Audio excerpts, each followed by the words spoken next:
everybody, welcome back to the Scribble Bookcase. I'm Kelsey Lee, and today I'm going to be doing something a little different. I'm going to be doing a review video of this lovely book I have here in front of me. This is the Botanical Line Drawing book by Peggy Dean from the Pigeon Letters. You may have already seen this book floating around. It's been very, very popular in the journaling and hand lettering communities.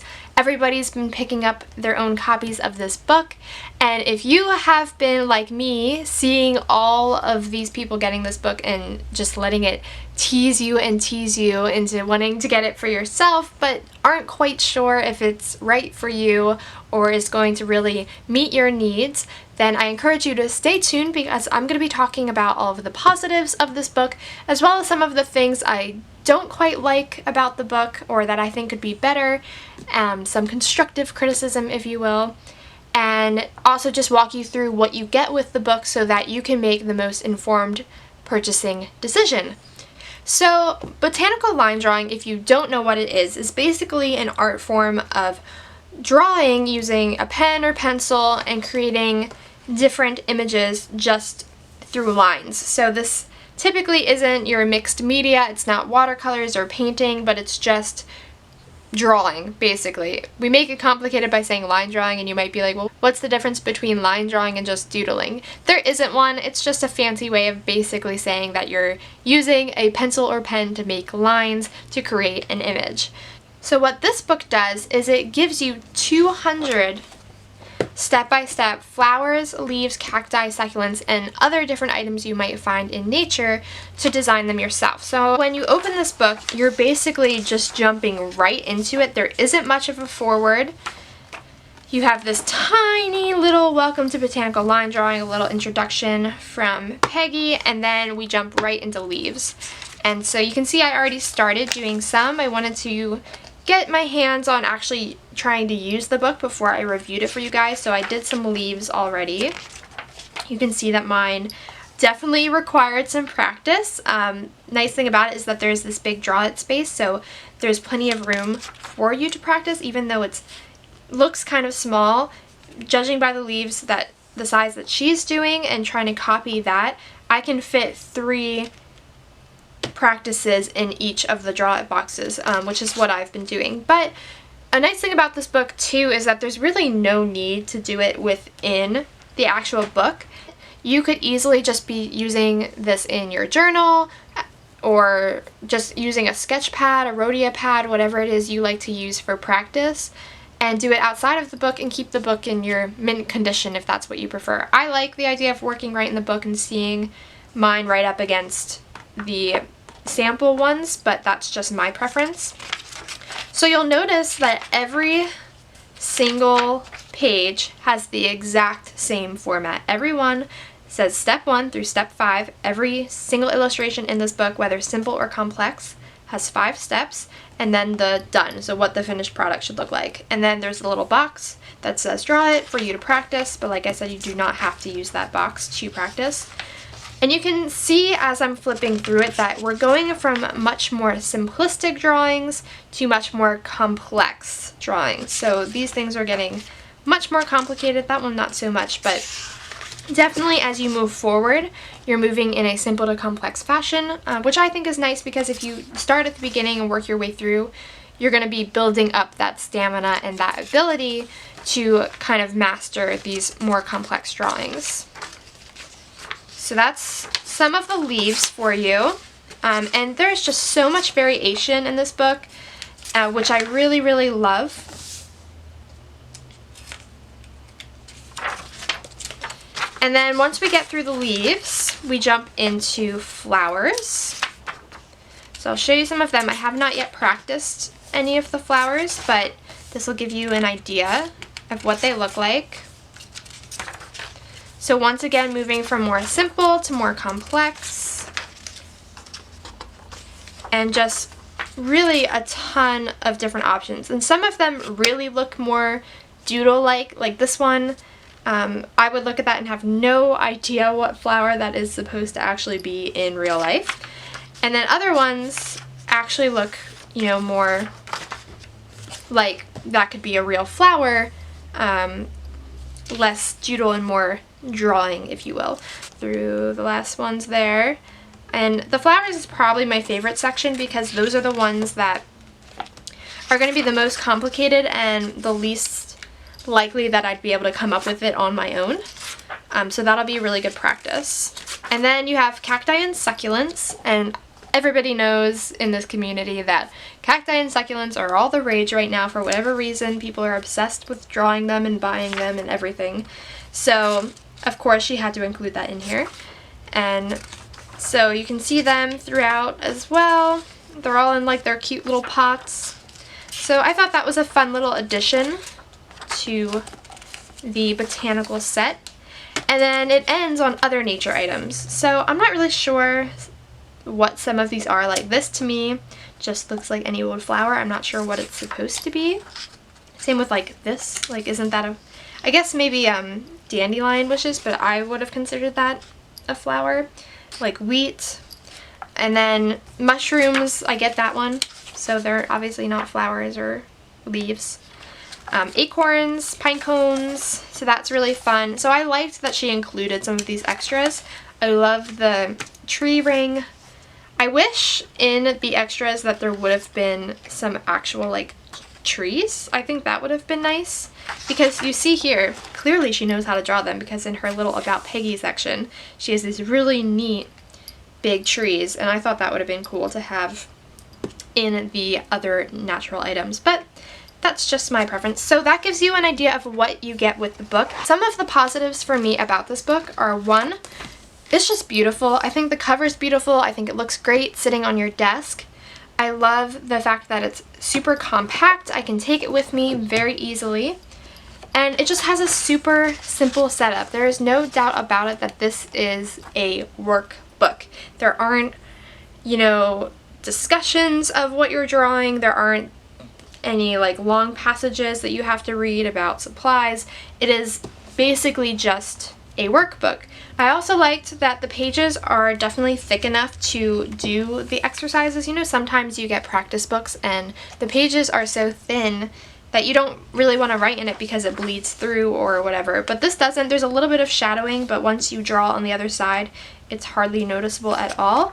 And that was using my Faber-Castell Pit Artist pen. That's what I've been using, and I think it matches pretty well her lines. So this would be my recommendation for a pen to use. Her lines look a little bit thicker, so she might be using a fine pen instead of the extra small. But either works. I mean, you really can use any pen. That's the point of line drawing. But just so if you're curious, that's the pen that I've been using throughout, and I think it works really well for this type of thing. Another thing that was my personal favorite about this is just that, like I said, there's a lot of variation. You're moving from simple to complex, and there's just so many different things that I wouldn't have maybe been able to come up with on my own. Just in like doodling, you know, you kind of stick to like daisies and roses and simple leaves, and your mind just doesn't automatically go outside of that box. And so practicing them and getting that search image in your head is going to be the best way to really just widen the variation that you can use within your own work. Even if these things are pretty simple for you to draw, it's just nice to be able to get that, like I said, that search image in your head so that when you're trying to create a wreath, for example, with a lot of different flowers and things, you're not, you know, banging your head on the table trying to think of what else you could possibly do and stop drawing the roses because you get hooked on that. So that's my favorite thing about this book, is because there are 200 different things, you're not going to run out of ideas for a very long time. And there's no pressure to be, you know, very formulaic with it, but rather to take it and make it your own. So I really liked that aspect of it as well. You can really play with it and have fun and just try different things, because you could use this same base for a leaf and do 20 other different things for it. So even though this book is 200 ideas, when you take the variations of that and really make it your own, really you have thousands of possibilities just from this. And once you start combining the leaves with the flowers and all of that, your options are truly going to be endless. You're not going to run out of ideas for a long time with this book. So I will say that there are a few things that I thought could have been a little better about this book. The first would be the 5 steps at times felt a little bit forced, because every single one of these is 5 steps. Every single one, whether it's simple or complex, is broken down into 5 steps, which I get why she did that from an aesthetic point of view. It looks nice in the book itself.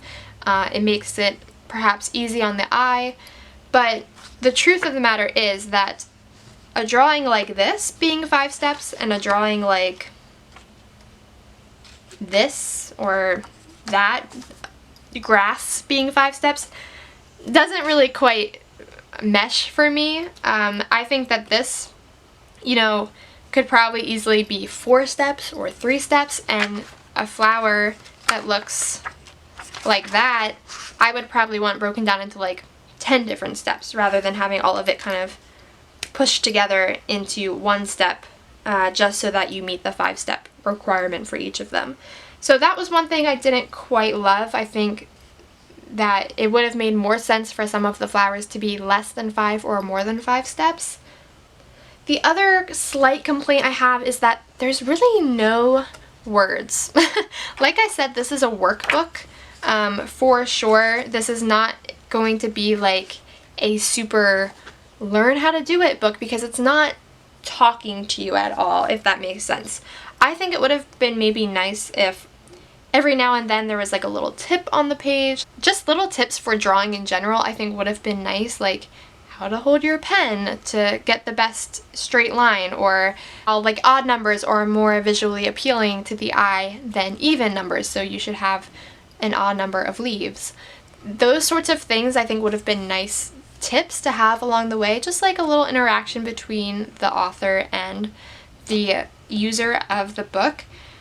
Like I said before though, I do think the simplicity of it in some ways makes it nice. It certainly works well as a workbook because of that, but there were times where I really wanted just a little bit of words, even more in the foreword about like what botanical line drawing is, how Peggy got started with it, why this is important to her, how we could maybe go out into nature and use real flowers to develop this for ourselves, maybe what kind of pens she recommends using. So I just think it would have been nice to have a little bit more from the author beyond just the drawings. The other thing that I was lacking in terms of words is there were times where I just really wanted to know what the flower is. Like, obviously some of the leaves I guess are just probably made up, or you know, aren't necessarily from a real plant, and so there isn't a name for them, but I think some of them, like, it would just be really nice to know what flower, like what flower is this? What flower is that? I don't know, because she didn't say. And of course I get that they're doodles, and the point of doodles is that they're not supposed to be exact replicas of real life, and so they might not actually be a true flower, but just kind of the emblem of a flower, what, you know, we all envision a flower to be, but not a specific species. Still, I thought it would have been nice to be like, now let's draw a hydrangea, or now let's draw a rose, a lily pad. So I don't know. Personally, I think that would have been nice, because I like to know what it is that I'm drawing. I think the one complaint that I hear a lot, and that I kind of had at times myself, especially with some of the simpler drawings, is that, well, couldn't I just use Pinterest and do the same thing? Because really I could go on Pinterest and type in different kinds of leaves and find, you know, a leaf like that and grass and something like that, and there would be different examples of doodles on Pinterest that I could copy and have fun with. But I do think there's something to say about the step-by-step, especially for beginners. I think it's very helpful. And like I said, some of the more complex flowers, you know, I might see that on Pinterest, but it might be difficult for me to copy that the way that I want to, whereas having the step-by-step really kind of helps to guide you. And I think the biggest argument against the Pinterest criticism that, oh, I could just do this by typing doodles, flower doodles, botanical doodles into Pinterest, is that yes, you could do that, but will you do that? And that's the biggest thing, because I know that I could have done that for the last year, but I haven't, because it's just too much work to go on and gather a bunch of doodles that I like. Whereas with this, the doodles are already here, they're already set up in a format for me to practice, and already all gathered together into one really compact book that I can use as a reference. So rather than going on to Pinterest and kind of like, you know, having to search through a lot of different images and some things that might not match what I'm looking for, I can just open one single book and have the images at my disposal right away. You can take these and really run with it and make your own amazing pieces. For example, I wanted to share with you this frame that I did, and I did this using only the 10 leaves that I had practiced thus far. So those 10 that you saw when I flipped through, that is what I used to make this entire frame, just adding in different sizes and different kind of variations and the tilt and all of that. I did add in a few little things of my own, but for the most part, these are all illustrations straight from Botanical Line Drawing, and I think it just turned out really well, and this gives you a good sense of all that you could possibly do with this book at your disposal. So I do recommend getting a copy. I think it is worth the investment, and like I said, if it's just a little bit too much money for you, I do recommend getting the Kindle version instead. It's a little bit cheaper, but with the same great results. Thanks so much for watching. If you enjoy review videos like this, be sure to give the video a thumbs up, and I'll be sure to make more similar videos in the future. If you are into hand lettering, into journaling, into things related to this whole creative community, please be sure to subscribe to my channel. I do things like this all the time over here, and I'd love for you to join in on the fun. I also have a Facebook group, the Scribble Bookcase Creatives Cocoon, where we do happy mail with each other and also share some of our projects that we're working on. It's also a great place to get coupons to my Etsy shop, and you're always the first to know when I have a new video up on my channel. So thank you so much for watching. I'll see you in my next video. Bye!